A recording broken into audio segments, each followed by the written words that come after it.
जियो drama तोहफा बन चुका है बहुत ही ज़्यादा इंटरेस्टिंग। शानी की फरमाइश पर अनमोल उसके लिए खीर तो बनाती है, लेकिन सबको वो मीठी खीर देती है। लेकिन शानी के लिए अलग से वो प्लेट में खीर पहले ही निकाल लेती है। जैसे ही शानी की माँ शानी को खीर डाल के देती है तो वो जल्दी से भागकर अंदर से खीर की प्लेट ले आती है और कहती है कि मैंने आपके लिए अलग से खीर निकाल के रखी थी, आप ये वाली खीर खाएँ। इस पर तमाम लोग बहुत ही ज़्यादा खुश होते हैं कि अनमोल जो है वो शानी से कितना प्यार करते हैं। लेकिन सबको ये नहीं पता था कि सबकी खीर तो मीठी थी, लेकिन जो शानी के लिए खीर उसने अलग से प्लेट में निकाली थी उसमें उसने बहुत ज़्यादा नमक मिक्स कर दिया था, जिसकी वजह से शानी ने जब ये खीर खाना स्टार्ट किया तो उसको उसी टाइम पता चल गया था कि इसमें बहुत ज़्यादा नमक है। तो शानी पहले तो अनमोल का देखता है, उसके बाद अपनी माँ को कहता है कि आप ज़रा इस वाली प्लेट में से खाकर देखिए ना। तो इस बार अनमोल कहती है कि नहीं नहीं, ये खीर सिर्फ मैंने आपके लिए बनाई है, इसमें से कोई भी खीर नहीं खाएगा, ये सिर्फ आप ही खाएंगे। इस बार तमाम घर वाले कहते हैं अब तुम्हारी बीवी इतनी तुम्हें ज़्यादा प्यार से खिला रही है तो तुम्हें वही खीर खानी चाहिए, हम लोग क्यों तुम्हारी प्लेट में से खाएं। इस पर जो होता है अनमोल का ससुर वो अनमोल को 2000 रुपये निकाल के देता है इस खुशी में कि अनमोल ने पहली मीठी खीर बनाई है और बहुत ही अच्छी बनाई थी। इस पर तमाम घर वाले बहुत ही ज़्यादा खुश होते हैं। खीर खाने के बाद अनमोल जो होती है वो शानी की बहनों के पास बैठ कर बहुत ज़्यादा बातें कर रही होती है और सारे ही बहुत ज़्यादा खुश होते हैं। ये सब कुछ शानी देखकर बहुत ज़्यादा खुश होता है और कहता है कि अनमोल आस्ता आस्ता हमारे घर में मिक्स हो जा सकती है, वो एडजस्ट कर लेगी।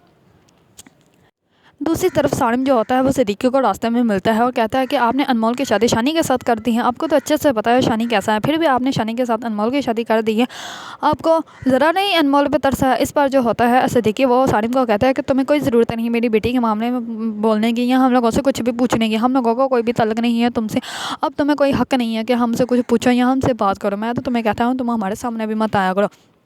इस पर जो सिद्दीकी होता है वो रिश्का देता है, घर चला जाता है। घर जाकर से अपनी बेटी बुशरा को बताता है कि सारा मिला था और ऐसे ऐसे मैंने उसको बहुत ही अच्छे से सुनाई है और वो कभी भी दोबारा हमारे घर के मामलात में बोलने की कोशिश नहीं करेगा। इतने में ही अनमोल घर आ जाती है और अनमोल ये सारी बातें सुन लेती है। अनमोल कहती है कि आप लोगों ने जो भी किया सही किया है, वैसे ही सारिम के साथ अब मेरा कोई रिश्ता नहीं है और मुझे अब कोई रिश्ता रखना भी नहीं।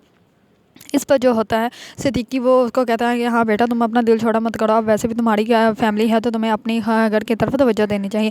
इस पर जो होता है शानी वो अनमोल का लेने के लिए आ जाता है तो अनमोल घर जाती है तो घर जाकर छत पर वो रोना स्टार्ट कर देती है वो, लेकिन वो किसी को कुछ भी नहीं बताती कि हुआ क्या है। इस पर जो होता है शानी वो उसके पास जाता है और कहता है कि तुम्हारी आंखों में आंसू, तुम्हें हुआ क्या है। तो इस पर अनमोल जो होती है उसे कुछ भी नहीं बताती और वहाँ से नीचे चली जाती है। शानी जो होता है वो उसको देखना स्टार्ट कर देता है क्योंकि शानी के दिल में अभी भी है कि एक ना एक दिन अनमोल जो है वो मुझसे मोहब्बत कर लेगी और सब कुछ ठीक हो जाएगा और मुझे माफ़ भी कर देगी। अगर आप लोगों को ड्रामा तौबा पसंद है और इसके बारे में न्यू अपडेट जानना चाहते हैं तो मेरे चैनल को लाइक कमेंट एंड सब्सक्राइब करना मत भूलिएगा।